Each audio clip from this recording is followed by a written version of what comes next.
அன்பு சகோதர சகோதரிகளை உங்கள் அனைவரையும் புதுக்காலத்தில் 22ஆம் ஞாயிறு திருப்பலிக்கு அன்போடு வரவேற்கின்றோம். இத்திருப்பலியானது இறைமக்கள் அனைவரின் குடும்ப கருத்துக்களுக்காக கொடுக்கப்படுகின்றது. இத்திருப்பலியை நாம் தகுந்த முறையில் கொடுக்க தடையாக இருக்கின்ற நமது குற்றம் குறைகளை நினைத்து பார்த்து மனம் வருந்தி மன்னிப்பு வேண்டுவோம்.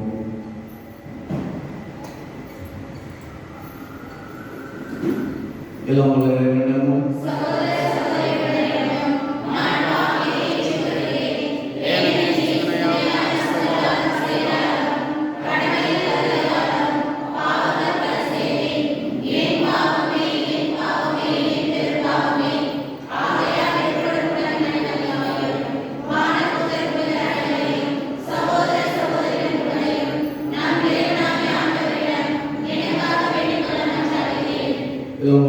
நம் மீது இரக்கம் வைத்து நம் பாவங்களை மன்னித்து நம்மை நிலைப்பாடு அழைத்து செல்வார்கள்.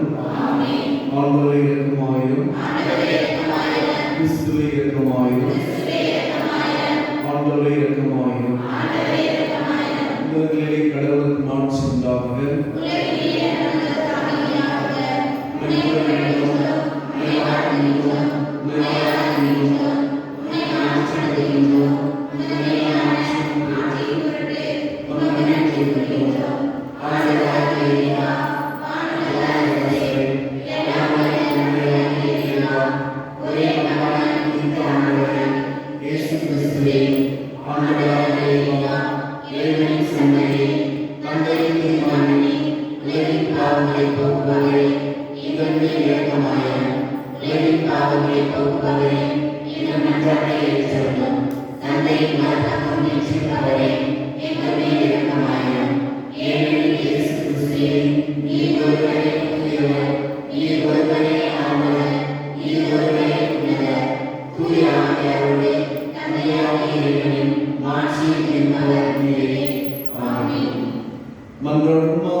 ஆற்றல் வாய்ந்த இறைவா, சிறந்தவரைக்கும் நிறைந்தவரை உம்மீது நாங்கள் உள்ளார்ந்து அன்பு கொள்ளச் செய்தருளும். அதனால் எங்களது சமய பற்றை வளர்த்து நன்மைகளை பெருகச் செய்து நீர் எங்களின் கருத்துடன் உருவாக்கியதை பராமரித்து காத்தருள்வீராக. உம்மோடு தூய ஆவியாரின் ஒன்றிப்பில் இறைவனாம் என்றென்றும் வாழ்ந்து ஆட்சி செய்கின்ற எங்கள் ஆண்டவர் உம் திருமகனாகிய இயேசு கிறிஸ்து வழியாக உம்மை மன்றாடுகின்றோம். நான் உங்களுக்கு கட்டளை சொல்பவற்றோடு எதையும் சேர்க்க வேண்டாம். இணைச்சேர்க்கை வாசகம் அதிகாரம் 4 இறைவார்த்தைகள் 1, 2 மற்றும் 6 முதல் 8 முடிய. இஸ்ரவேலரை கேளுங்கள், நான் உங்களுக்கு கற்றுத்தரும் நியமங்கள் முறைமைகளின்படி ஒழுகுங்கள். அதனால் நீங்கள் வாழ்வீர்கள்.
நடக்காதவர் இருங்கள். திருத்தூதர் யாக்கோபு எழுதிய திருமுகத்திலிருந்து வாசகம். அதிகாரம் 1 இறைவார்த்தைகள் 17-13 மற்றும் 21-22 சகோதர சகோதரிகளே, நல்ல கொடைகள் அனைத்தும் நிறைவான வரமெல்லாம் ஒளியின் பிறப்பிடமான விண்ணக தந்தையிலிருந்து வருகின்றன. அவரிடம் எவ்வகையான மாற்றமும் இல்லை. அவர் மாறிக்கொண்டிருக்கும் நிழல் அல்ல. தம் அழைப்புகளும் தாம் முதல் கனிகளாகும்படி உண்மையை அறிவிக்கும் வார்த்தையால் நம்மை இயற்றெடுக்க அவர் விரும்பினார். உங்கள் உள்ளத்தில் ஊன்றப்பட்ட வார்த்தையை பணிவோடு ஏற்றுக்கொள்ளுங்கள். அதுவே உங்களை மீட்க வல்லது. இறைவார்த்தையை கேட்கிறவர்களாக மட்டும் இருந்து உங்களை ஏமாற்றிக் கொள்ள வேண்டாம். அதன்படி நடக்கிறவர்களையும் இருங்கள். தந்தையார் கடவுளின் பார்வையில் தூய்மையானதும் மாசுபடுமான சமய வாழ்வோடு இருந்து துன்புறும் அனாதைகளையும் கைம்பெண்களையும் கவனித்தலும் உலகத்தால் கரைபடாதபடி தம்மை காத்துக் கொள்வதும் ஆகும். இது ஆண்டவருடைய அருள்வாக்கு.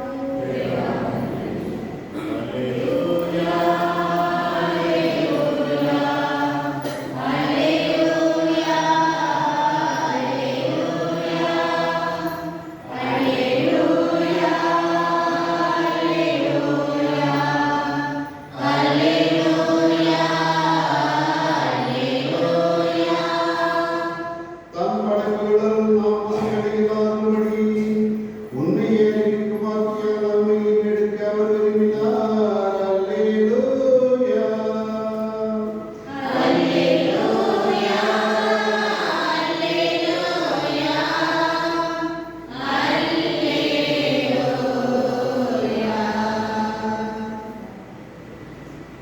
ஆண்டவர் உங்களோடு இருப்பாராக.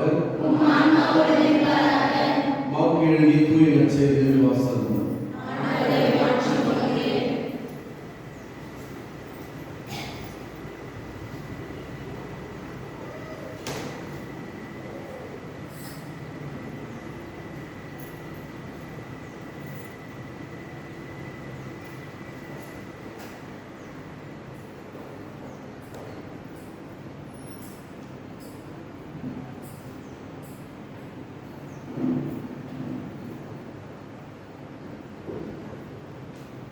ஒரு நாள் பரிசேயரும் எருசலேமிலிருந்து வந்திருந்த மறைநூல் அறிஞர் சிலரும் இயேசுவிடம் வந்து கூடினர். அவருடைய சீடர்கள் சிலர் தீட்டான, அதாவது கழுவாத கைகளால் உண்பதை அவர்கள் கண்டார்கள். பரிசேயரும் ஏன் யூதர் அனைவருமே தம் மூதாதையர் மரபை பின்பற்றி கைகளை முறைப்படி கழுவாமல் உண்பதில்லை. சந்தையிலிருந்து வாங்கியவற்றை கழுவிய பின்னரே உண்பர். அவ்வாறே கிண்ணங்கள், பரணிகள், செம்புகள் ஆகியவற்றை கழுவுதல் போன்று அவர்கள் கடைபிடிக்க வேண்டிய மரபுகள் இன்னும் பல இருந்தன. ஆகவே பரிசேயரும் மறைநூல் அறிஞரும் அவரை நோக்கி, உன் சீடர் மூதாதையர் மரபுப்படி நடவாமல் தீட்டான கைகளால் உணவு அருந்துவதேன் என்று கேட்டனர்.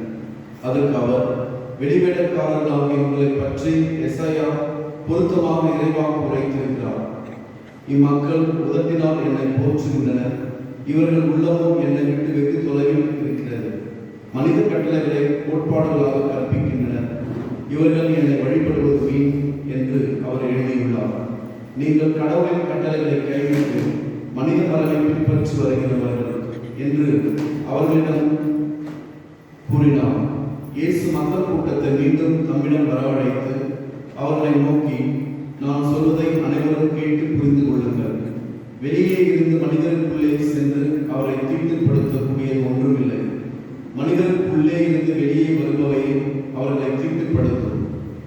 ஏனெனில் மனித உள்ளத்திலிருந்தே பரத்தமை, களவு, கொலை, விபச்சாரம், பேராசை, தீச்செயல், வஞ்சகம், காமவெறி, பொறாமை, பழிப்புரை, செருக்கு, மதிகேடு ஆகியவற்றை செய்ய தோன்றும் தீய எண்ணங்கள் வெளிவருகின்றன.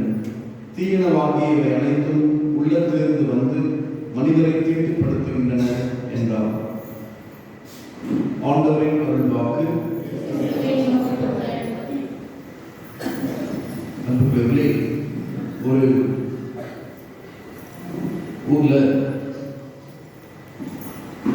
ஒரு சோப்பு வியாபாரி இருந்தார்.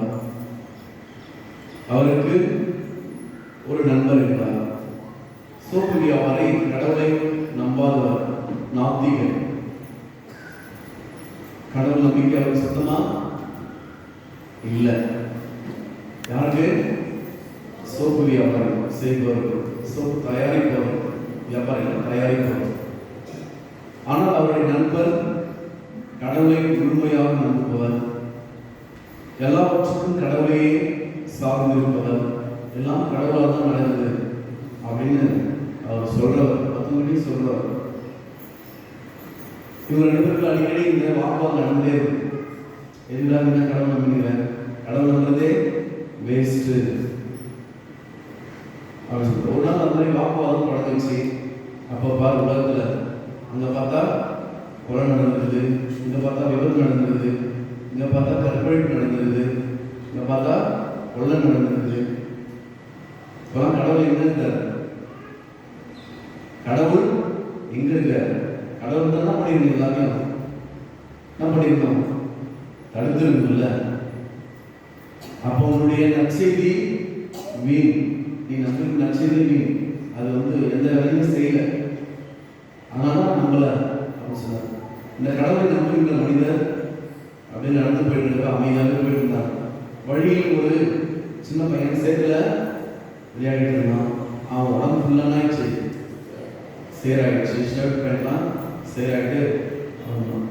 அப்போ இந்த கடவுள் நம்புகின்ற மனிதர் சொன்னாரு, இந்த உலகம் எங்கும் நான் இது அழுக்கா இருக்குது, உலகெல்லாம் நான் இருந்து அழுக்கா இருக்கு, அந்த துணியெல்லாம் அழுக்கா இருக்கு.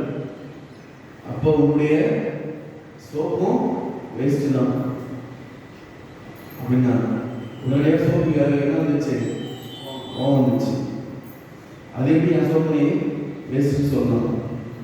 சோப்பை பயன்படுத்தாதான் துணிகள் அழுகலாம் போகும். பயன்படுத்தாமலே எப்படிப்பா துணி சுத்தமாகும், கரை எப்படி போகும் அப்படின்னு சொல்லி கேட்டார். அப்பொழுது அந்த கடவுளை நண்பர் சொன்னாரா, அதுபோலதான் நற்செய்தியை வைத்துக் கொண்டிருந்தால் மட்டும் பத்தாது, நற்செய்தி தான் நம்ம வாழ்க்கையில பயன்படுத்தணும். பயன்படுத்தாதான் மாற்றங்கள் வரும் அப்படின்னு அவர் சொன்னார். அன்புக்குரியவர்களே, நாமும் நற்செய்தியை வைத்துக் கொண்டிருக்கின்றோம், அதை கேட்டுக் கொண்டிருக்கின்றோம் ஒழிய அதை கடைபிடிக்காதவராக இருந்து கொண்டு வருகின்றோம். நற்செய்தியை கடைபிடிப்பதுதான் நமது வாழ்வின் முன்னேற்றம் இருக்கின்றது, நமது வாழ்வின் வளர்ச்சி இருக்கின்றது, நம் வாழ்வில் மகிழ்ச்சி இருக்கின்றது என்பதை நாம் புரிந்து கொள்ள வேண்டும். பயன்படுத்தப்படாத சோப்பால எந்த விதமான பயனுமே இல்லை. சோப்பு அப்படியேதான் இருக்கும், கரை அப்படியேதான் இருக்கும்.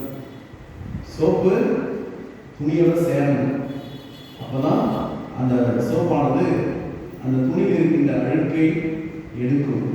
அழுக்கோடு முதல் கலக்கும், கலந்தால்தான் அந்த சோப்பு வேலை செய்யும். அதுபோல ஒவ்வொரு கிறிஸ்தவரின் வாழ்விலும் நற்செய்தி கலக்க வேண்டும், அவரின் உள்ளத்தில் சென்று சேர வேண்டும். நற்செய்தி அவரது மனதோடு சென்று சேருகின்ற பொழுது நிச்சயமா அவருடைய இஃபெக்ட், அவருடைய விளைவு நிச்சயமாக உறுதியானதாக இருக்கும். ஆனால் நம்ம எப்படி இருக்கோம்? நற்செய்தியை கேட்பவர்களாக இருக்கின்றோம். மனமாற்றத்தை பற்றி எல்லாருக்கும் தெரியும், ஊதாரி மையம் ரொம்ப தெரியும்.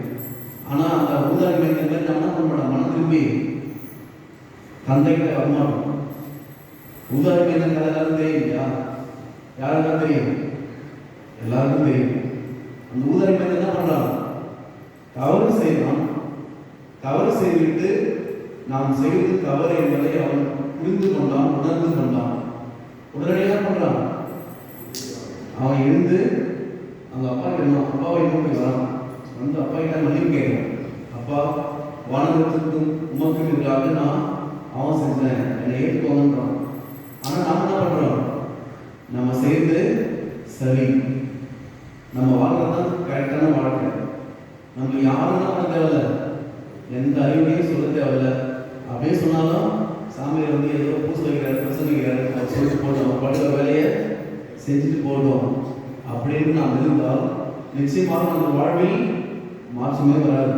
நீங்கள் வந்து ஜெபம் சொல்லிட்டே போக வேண்டியதுதான். பூசை கொடுக்கலாம், பத்தி கொடுக்கலாம், என்னென்ன பண்ணலாம். ஆனால் வாழ்க்கை எப்படி இருக்கும்? அழுக்கான துணி மாதிரி அப்படியே தான் இருக்கும். இதை தான் இன்றைய நற்செய்தி வாசகம் முதல் வாசகம் நமக்கு உணர்த்துகின்றது. ஆண்டவரின் திருச்சட்டத்தை பற்றி முதல் வாசகம் சொல்கின்றது. ஆண்டவரின் திருச்சட்டத்தை எப்பொழுதும் என்ன பண்ணக்கூடாது? மறந்துவிடக்கூடாது. கடைபிடிப்பதற்கு நீ என்ன பண்றது? ஓய்வு தரக்கூடாது. இது பழைய ஏற்பாட்டில் லேவியர் நூலிலிருந்து தொடங்குகின்றது. மோசே கட்டளை, ஆண்டவர் கட்டளை கடைபிடிப்பதான் சுலகம் காட்டக்கூடாது. அதை நாம் தினந்தோறும் பிள்ளைகளுக்கு சொல்லிக் கொண்டே இருக்க வேண்டும். அதை கடத்தி கொண்டிருக்க வேண்டும். அப்பதான் புத்தகம் கிடையாது. இப்போ புக்கு இருக்குது, மொபைல் ஃபோன் இருக்குது, எல்லாம் நம்ம எல்லாம் தெரியுது. அப்போலாம் படித்தவர்கள் கொஞ்சம் பேர் இருப்பாங்க, அதை எடுத்து வாசிப்பாங்க, அதை கேட்டு அவங்க அடுத்த தலைமுறைக்கு அதை சொல்லிட்டே இருப்பாங்க. கண்டினியூஸாக சொல்லிருப்பாங்க கடவுளை பற்றி, கடவுளை சட்டத்தை பற்றி. நமக்கு பைபிள் இருக்குது, செல்போன் இருக்குது, நம்பர் இருக்குது. கடவுளை பற்றி அறிந்து கொள்வது, கடவுளை பற்றி அறிவு நமக்கு நிறையவே இருக்குது. ஆனால் கடவுள் என்ன சொல்றாரு அதை மட்டும் நம்ம பண்ண முடியாது, கேட்க முடியாது. இன்றைய பதிலுரை பாடலில் யாரெல்லாம் ஆண்டவருடைய கூடாரத்தில் தங்கிட தகுதியுள்ளவர்கள் சொல்லிட்டு ஒரு லிஸ்ட் கொடுத்துருக்காங்க. யாரெல்லாம் தங்குவாங்க? மாசற்ற வாழ்க்கை வாழ்பவர், நேரியவற்றை செய்பவர், உளமாற உண்மை பேசுபவர், நிறைய லிஸ்ட் இருக்குது. அவங்க தான் ஆண்டவரோடு ஆண்டவருடைய இல்லத்தில் வாழ்வார்கள். தமது நாவினால் புறக்கூடாதவர், குறை சொல்லாதவர். புறக்கூடாதுன்னா குறை சொல்றது, இனிமேல் பாரு இதே பண்ணுறான், அதனை பற்றி பழிச்சொல் சொல்லுவார். தம் தோழருக்கு தீங்கு இழைக்காதவர், நம்முடைய நண்பருக்கு தீங்கு இழைக்காதவர், அடுத்தவரை பழித்துரைக்காதவர், நெறித்தவரை நடப்போரை இழிவாக கருதுவார். கெட்டதை செய்கிறவங்க அவன் கெட்டவன் என்று அவர் வெறுக்க வேண்டும். நான் என்ன பண்றான்? பரவாயில்ல, அவன் கெட்ட செஞ்சாலும் யாரு? நான் நண்பன் அவன் சொல்லிட்டு அவர்களை மறைமுகமாக நாம் ஊக்குவிக்கின்றோம். தவறு செய்கிறாருன்னு தெரியும். ஆனால் பரவாயில்ல, அவர் வந்து ஒரு ஹீரோ மாதிரி. தவறு செஞ்சாலும் கரெக்டாக இருக்கார். வேளாங்கண்ணிக்கு போயிட்டு வந்தாங்க. போயிட்டு ரிட்டர்ன் வர போயிட்டு வந்தாங்க. எல்லாம் போயிட்டு வந்தாங்க. போயிட்டு வந்துட்டாச்சு, ஆக்சிடென்ட் ஆகி கை வலது கரத்தை கட் பண்ண வேண்டிய நிலைமை இருந்துச்சு. ஆண்கள் ஜாப் பண்ணியிருப்பாரு. என்ன ஜாப் பண்ணிருக்காங்க? வேலை நீங்கள் எதுக்கு போனீங்க? எப்படி ரிட்டர்ன் நடக்குது? பார்க்க ரொம்ப கஷ்டமா இருக்கு. ஆனால் இவங்க கட்டளைகளை கடைபிடிக்காமல் இருந்தால் தான் நான் சொல்ல வரல. ஆனால் அதுவும் ஒரு ஆன்மீக செயல்பாடு தான். அதற்கு உரிய மதிப்பு தர வேண்டும். இவங்களுடைய என்னெல்லாம் வருது? 40 நாள் சைலண்டாக இருக்கணும், அங்கே ரிட்டர்ன் வரப்போனா பண்ணிடணும். பழைய வாழ்க்கை நம்ம வாழ தொடங்கணும் அப்படின்னு சொல்லுது. இன்றைய 2ஆம் வாசகத்தில் திருத்துறை யாக்கோபு இறைவார்த்தையை கேட்கின்றவர்களாக மட்டும் இருந்து உங்களை ஏமாற்றிக் கொள்ள வேண்டாம் அப்படின்னு சொல்றாங்க. இறைவார்த்தை நீங்க வெறுமனே வாசிக்க கேட்டு அப்படியே விட்டீங்க, நீங்கள் உங்களை ஏமாற்றிக் கொண்டிருக்கிறீங்களா? அர்த்தம் நல்லா பண்ணணும், மனதில் உள்வாங்க வேண்டும். ஏன் அப்படி சொல்லியிருக்காங்க? ஏன் இயேசு சொன்னாரு? ஏன் பைபிள் இப்படி சொல்லப்பட்டிருக்கின்றது? கேட்கின்றவர்களாக மட்டும் நீங்கள் இருந்தால் நிறைய பேர் சொல்லுவாங்க, பிரசங்கம் ஃபாதர் பிரசங்கம் சூப்பராக இருப்பார், நல்லா பிரசங்கம் பாருங்க. அதோட சரி, நீங்கள் அதை கடைபிடிக்கலாம்னா அதான் நான் கேட்கவே கிடையாது. இதுவரை யாரையும் நீங்கள் கடைபிடிக்கலாம் கேட்டது ஏதோ போனால் போதும் சொன்னால் எல்லாரும் நீங்கள் கடைபிடிக்கலாம் கேட்கணும்னு சொல்லுவாங்க. அதெல்லாம் என்ன பண்ணுறது? கேட்கவே சரிங்களா? அதனால வார்த்தையை கேட்கின்றதால் மட்டும் இருந்து உங்களை ஏமாற்றிக் கொள்ளக்கூடாது. அதன்படி நடக்கின்றவர்களாகவும் இருங்கள். காந்தி, நமது தேச தந்தை காந்தியடிகள் சொல்வார், நான் கிறிஸ்துவை நேசிக்கின்றேன், மதிக்கின்றேன், ஆனால் கிறிஸ்தவர்களை விரும்புகின்றேன். ஏனென்றால் அவர்கள் பைபிள் இருக்கிறத கடைபிடித்தாலே கிறிஸ்தவம் தழைத்தோம் இருக்கு. உலகத்தில் வேற எந்த சமயமும் இருக்காது அப்படின்னு அவர் சொல்லுவாங்க. மேலும் திருத்தூதர் யாக்கோபு மிக அழகாக சொல்லுவார், தந்தையார் கடவுளின் பார்வை தூய்மையானதும் மாசற்றதுமான சமய வாழ்வு. உண்மையான சமய வாழ்வு எது? துன்புறும் அநாதைகளையும் கைம்பெண்களையும் கவனித்தலும் உலகத்தால் கரைபடாதபடி நம்மை காத்துக் கொள்வதும் ஆகும். 2ஆம் வசனம். நீங்கள் உண்மையிலேயே ஒரு சமயத்தை வாழ்வீர்கள் என்றால் நீங்கள் மற்ற மனிதர்களிடமிருந்து நீங்கள் வேறுபட்டிருப்பீர்கள் அப்படின்னு சொல்றாங்க. ஹில்டர் கேமரா அப்படின்னு சொல்ற ஒரு இறையில் வந்தார். நீங்கள் ஒரு சமயத்தை கடைபிடிப்பீர்கள் என்றால் உண்மையிலேயே மற்ற மனிதர்களிடமிருந்து வேறுபட்டு நீங்கள் இருப்பீர்கள். வித்தியாசமான வாழ்க்கையை நீங்கள் வாழ்வீங்க அப்படின்னு சொல்றாரு. அதே போன்று இந்த நற்செய்தி வாசகத்திலும் இயேசு கட்டளைகள், ஆண்டவரின் கட்டளைகள் மரபு 2 பட்சம் சொல்ல. கட்டளைகள் என்பது கடவுளிலிருந்து வருவது, கடவுளால் நமக்கு தரப்பட்டது. ஆனால் கட்டளைகள் வளர்ந்து வளர்ந்து வளர்ந்து மரபாக மாறிவிட்டது. இயேசுவின் காலத்தில் கடவுள் மோசேக்கு கொடுத்தது 10 கட்டளைகள் மட்டும்தான். ஆனால் அதை அவர்கள் சின்ன சின்னதாக பெருக்கி என்ன ஆகிட்டாங்க, 630 மாற்றி வச்சிருந்தாங்க. 10 கட்டளை ஆகிட்டாங்க 630. 610 கட்டளைகள் 10 நமக்கு ஞாபகம் இருக்கிறது அப்படிதானே? 10 கட்டளைகள் நம்ம ஞாபகம் இருக்கிறது. ஏதோ குறிப்பிடா குதிரை மண்டை கொடுப்பாங்க, அதை எப்படியாவது கஷ்டப்பட்டு மண்பாடம் பண்ணிட்டு அதுக்கப்புறம் தூக்கி போட்டுருவாங்க. அது மனசுலேயே இருக்காது, கையிலே இருக்காது. 630 கட்டளைகள் எப்படி மனசு வசூல்பாங்க வசூல் பண்ண. அதில் ஒன்று தான் கை கழுவ வேண்டும்.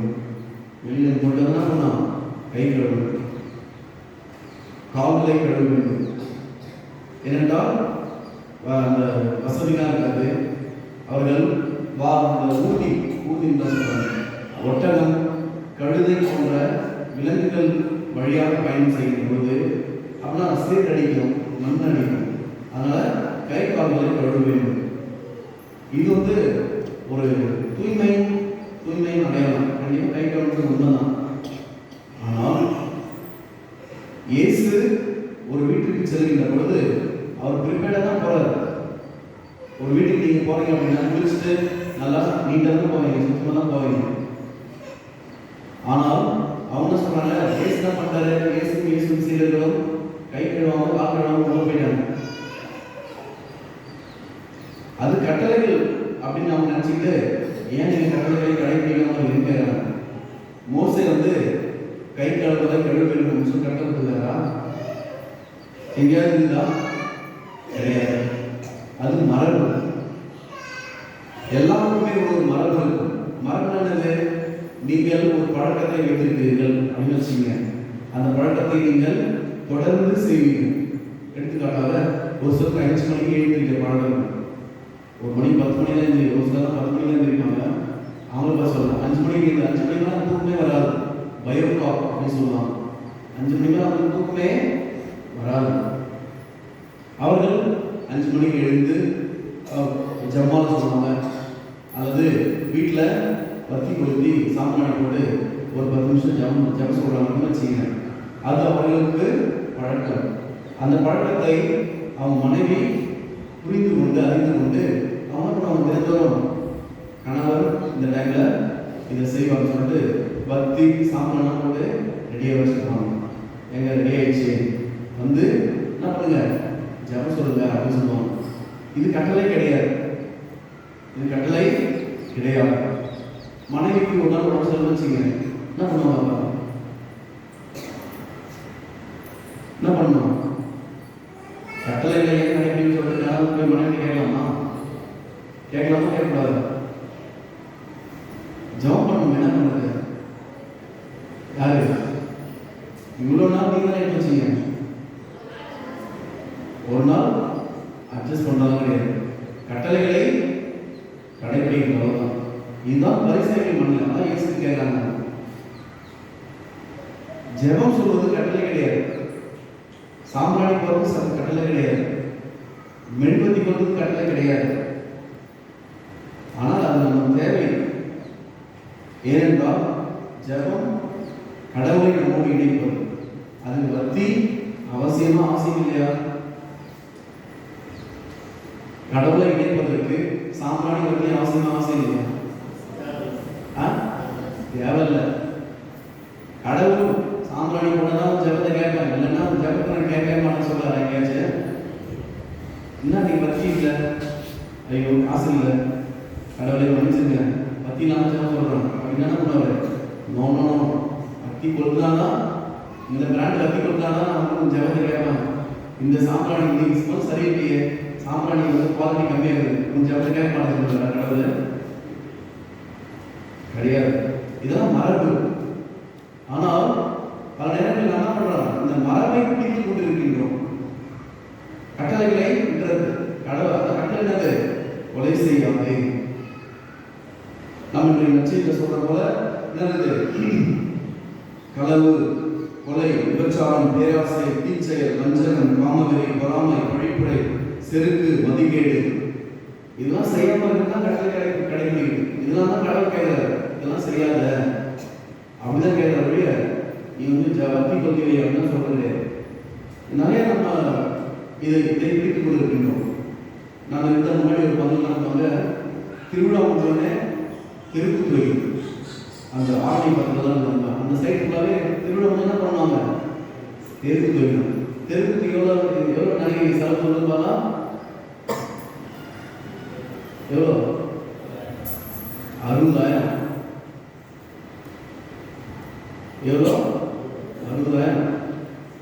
தேரை விட அதிகமான செலவு எதுக்கு? தெருக்கூத்துக்கு.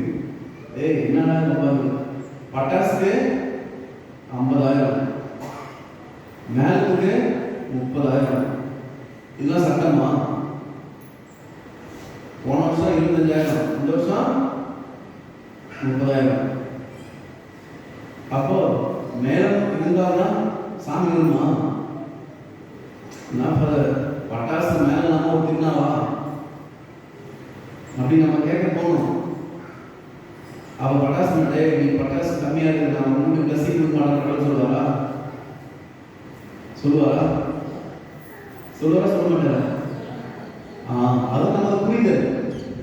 கடவுளுக்கு எது தேவை அதெல்லாம் புரியுது. பட்டாசு, தெருக்கூத்து, அப்புறம் நம்ம வீட்டில் தான் இருக்கோம் திருவிழானா எல்லாம் ஐட்டமும். ஆனால் மனம் எங்க கடவுளுக்கு வரையாது. திருவிழா முடிஞ்ச பிறகு நம்ம மனசு எப்படி இருக்குதோ எங்க இருக்குதோ அதே மாதிரி தான் இருக்கும். கடவுள் தான் கேட்பாரு, திருவிழா முடிஞ்சிச்சு, உங்களை இதயங்களை நான் கேட்டேன், மனமாற்றத்தை கேட்டேன், அதை மட்டும் கொடுக்காம என்னென்னத்தையோ வார்த்தை கொடுத்துறியாடு பாருங்க நினைக்கிறேன். கடவுள் விரும்புவது அதுதான். எனவே நற்செய்தி வாசகமானது மரபையும் கட்டளைகளையும் வேறுபடுத்தி பார்க்கின்றது. மரபு எதுக்குமே உதவாது. மரபு எதுக்குமே உதவாது. ஒருவேளை அந்த வயசானவர் அந்த ஜப சொன்னார் பார்த்தீங்களா, கணவர் ரொம்ப வயசாயிடுச்சு, அவர் வந்து இப்போ கவர்மெண்ட் ஹாஸ்பிட்டலில் அட்மிட் பண்ணாங்க, ஏதோ ஒரு ஹாஸ்பிட்டலில் அட்மிட் பண்ணாங்க. அப்போ வீட்டில் யார் ஜபம் சொல்றது? யார் சொல்லணும்? நான் ஏன் சொல்லணும்? உனக்கு அது பழக்கம், உனக்கு அது பழக்கம், உனக்கு அது தேவை, உங்களுக்கு அது தேவைப்படுகிறது என்று நீங்கள் உணர்ந்திருக்கின்றீர்கள். அதை நீங்கள் உங்கள் வசதிக்கு செஞ்சீங்க.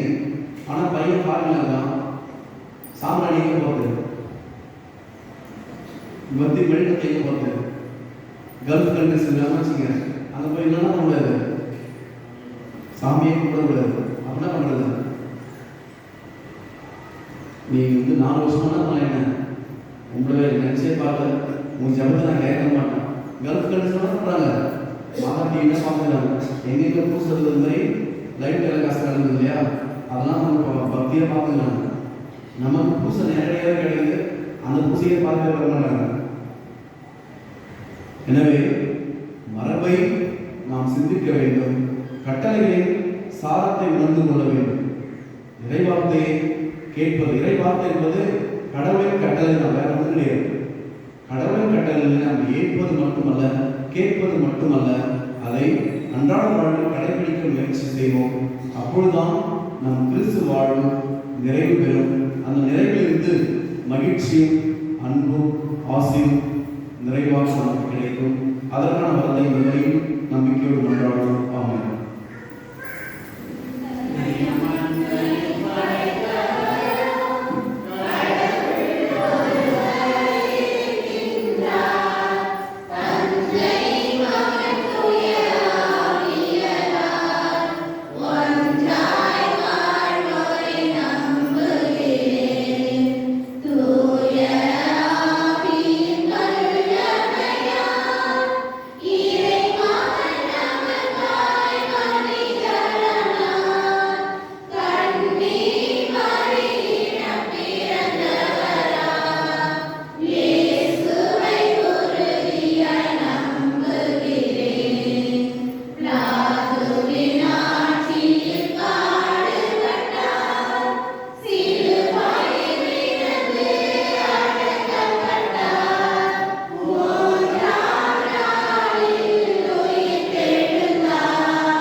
நான்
என்றும் உமதன்பு பணியில் என் வாழ்வினை உமதன்பு பணியில் என் வாழ்வினை பலியாக ஏற்றிடுமே பலியாக ஏற்றிடுமே காணிக்கை தரும் நேரம் நான் என் மனம் தருகின்றேன்.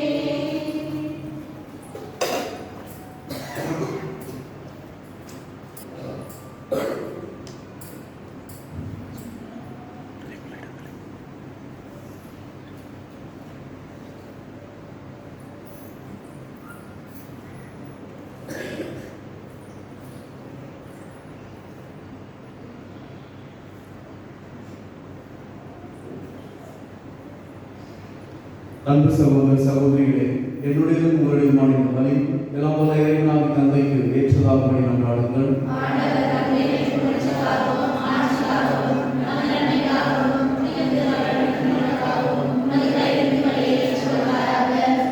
ஆண்டவரே, என்றும் புனிதமான இக்காணிக்கை மீட்பளிக்கும் ஆசியை எங்கள் மீது பொழிவதாக.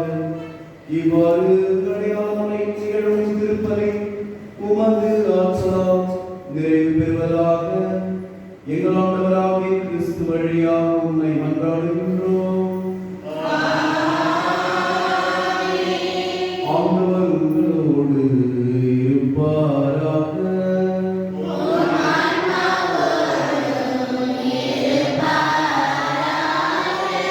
இதயங்களை மேலே எழுப்புங்கள்.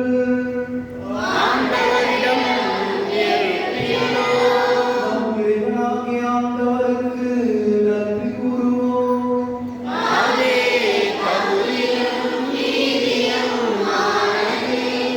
ஆண்டவரே, தூயவரான தந்தையே, என்றும் உள்ள எல்லாம் உள்ள இறைவா, எங்கள் ஆண்டவராகிய கிறிஸ்து வழியாக என்னாலும் எவ்விடத்திலும் நாங்கள் உமக்கு நன்றி செலுத்துவது மெய்யாகவே தகுதியும் நீதியும் ஆகும். எங்கள் கடமை மீட்புக்குரிய செயலும் ஆகும். ஏனெனில் கிறிஸ்து பிறந்து முன்னைய பாவ நிலையிலிருந்து மனிதரை புதுப்பித்தார். பாடுபட்டு எங்கள் பாவங்களை அழித்தார். இறந்தோரிலிருந்து உயிர் தெழுந்து நிலை வாழ்வுக்கு வழிவகுத்தார். தந்தையை அவர் உம்மிடம் முன்னேறி வந்து விண்ணகத்தின் கதவுகளை திறந்து வைத்தார். ஆகவே வானதூதர் அணிகளோடும் புனிதரின் பெருந்திரளோடும் நாங்கள் சேர்ந்து உமக்கு புகழ்ச்சி பணி செய்து முடிவின்றி சொல்வதாவது: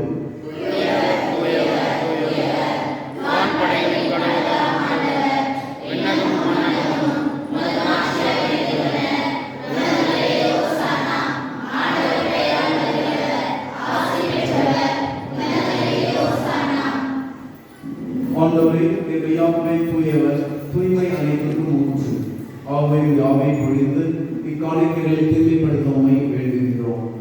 இவ்வாறு எங்கள் ஆண்டவர் இயேசு கிறிஸ்துவின் உடலும் இரத்தமுமாக எங்களுக்கு இவை மாறுவனவாக. அவர் பாடுபட உடன்கணிந்து தம்மை நிகழ்ந்த போது அப்பத்தை எடுத்து நன்றி செலுத்தி அதை விட்டு தம் சீடர்களுக்கு அளித்து கூறியதாவது: அனைவரும் இதிலிருந்து பெற்று உண்ணுங்கள், ஏனெனில் இது உங்களுக்காக கையளிக்கப்படும் என் உடல்.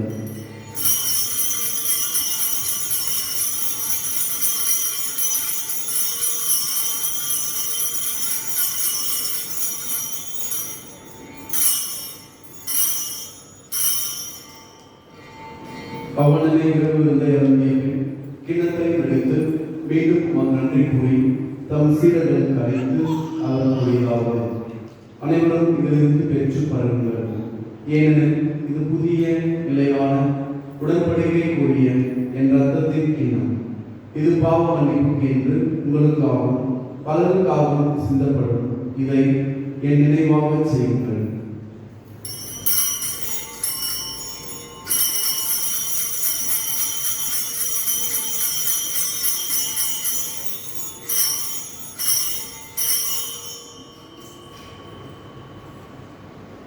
நம்பிக்கையின் மறைபொருள்.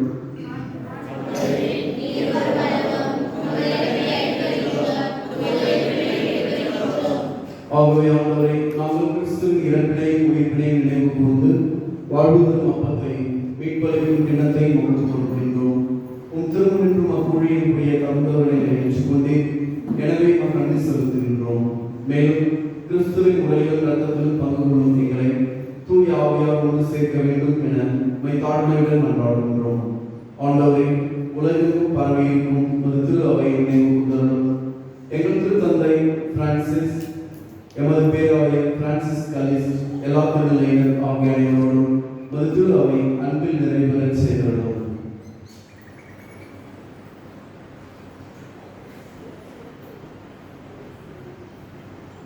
மேலும் உயிர்த்தெழும் எதிர்நோக்குடன் தொழில் கொள்ளும் எங்கள் சகோதர சகோதரிகளை, இறந்தோர் அனைவரையும் இரக்கத்துடன் நினைவு கூர்ந்து உமது திருமுக ஒளியினுள் ஏற்றரும். எங்கள் அனைவர் மீதும் இரக்கமாயிரும். கடவுளின் கன்னித்தாயான புனித மரியா, அவருடைய கணவரான புனித யோசேப்பு, புனித திருப்புதர்கள், இவ்வுலகில் நமக்கு உகந்தவராயிருந்தோர் ஆகிய புனிதர் அனைவரோடும் நாங்கள் நிலைப்பாட்டில் பங்கு கொள்ளும் தகுதி பெற்று உம் திருமகன் இயேசு கிறிஸ்து வழியாக உம்மை புகழ்ந்தேத்தும் வரம் அருள உம்மை மன்றாடுகின்றோம். இவர் வழியாக இவரோடு எல்லாம் வல்ல இறைவனாகிய தந்தை, தூய ஆவியாரின் ஒன்றிப்பில் எல்லா புகழும் மாட்சியும் என்றென்றும் உமக்கு உரியதே.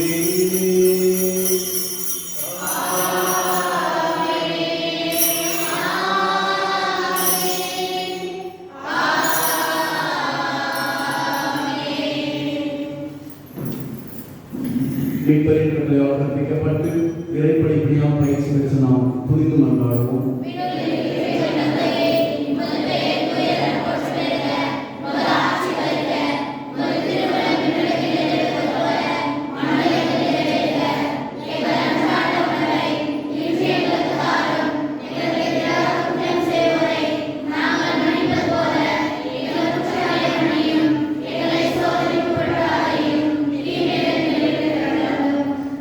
ஆண்டவரே, தீமை அனைத்திலிருந்தும் எங்களை விடுவித்து எங்கள் வாழ்நாளில் நம்மை அருளோம் மன்றாடுகின்றோம். உமது இரக்கத்தின் உதவியால் நாங்கள் பாவத்திலிருந்து எப்போதும் விடுதலை பெற்று யாதொரு கலக்கமின்றி நலமாய் இருப்போமாக. நாங்கள் எதிர்நோக்கி இருக்கும் பேரின்பத்துக்காகவும் எம் மீட்பராகிய இயேசு கிறிஸ்துவின் வருகைக்காகவும் காத்திருக்கின்றோம். ஆண்டவரே இயேசு கிறிஸ்துவே, அமைதியை உங்களுக்கு விட்டுச் செல்கின்றேன், என் அமைதியை உங்களுக்கு அளிக்கின்றேன் என்று உம் திருப்புதர்களுக்கு மொழிந்தீரேன். எங்கள் பாவங்களை பாராமல் உமது திரு அவை நம்பிக்கையை கண்ணோக்கி உமது திருவுலத்துக்கு ஏற்ப அதற்கு அமைதி ஒற்றுமை அளித்தருவீராக. என்றென்றும் வாழ்ந்து ஆட்சி செய்கின்றவர் நீரே. ஆண்டவருடைய அமைதி உங்கள் அனைவரோடும் என்றும் இருப்பதாக. ஒருவருக்குள்ளர் அமைதியை பகிர்ந்து கொள்வோம்.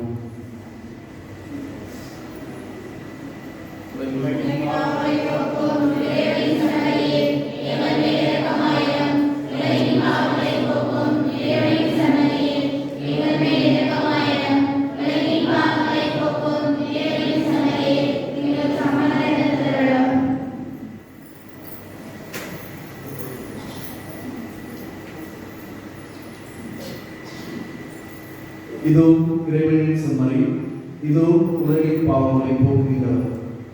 நாம் அனைவரும் இவரது திருச்சட்டத்தை கேட்பவர்களாக மட்டுமல்லாமல் அதன்படி வாழ்பவர்களாக வாழ அழைப்பிடுகின்றார். செம்மறியிலிருந்து அழைக்க பெற்ற நாம் அனைவருமே பெயர் பெற்றோம்.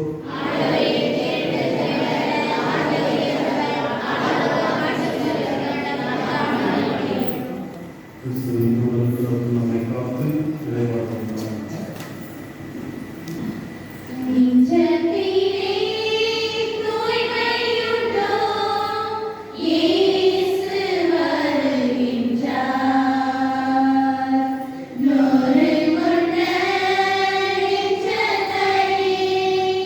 Yeah.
மன்றாடுமாக. ஆண்டவரே, இந்த உணவினால் ஊட்டப்பெற்ற நாங்கள் உம்மை பணிவுடன் வேண்டுகின்றோம். அதனால் இந்த அன்பின் உணவு எங்கள் இதயங்களை உறுதிப்படுத்தி எங்கள் சகோதர சகோதரிகளின் உமக்கு பணிபுரிய எங்களை தூண்டி எழுப்புவதாக. எங்கள் ஆண்டவராகிய கிறிஸ்து வழியாக உம்மை மன்றாடுகின்றோம்.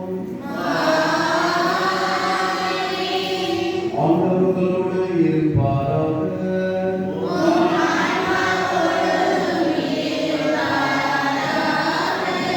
எல்லாம் வல்ல இறைவன், தந்தை, மகன், தூய ஆவியார் நம் அனைவரையும் நிறைவாக ஆசீர்வதிப்பாராக. சென்று வாருங்கள், திருப்பலி நிறைவேறிற்று.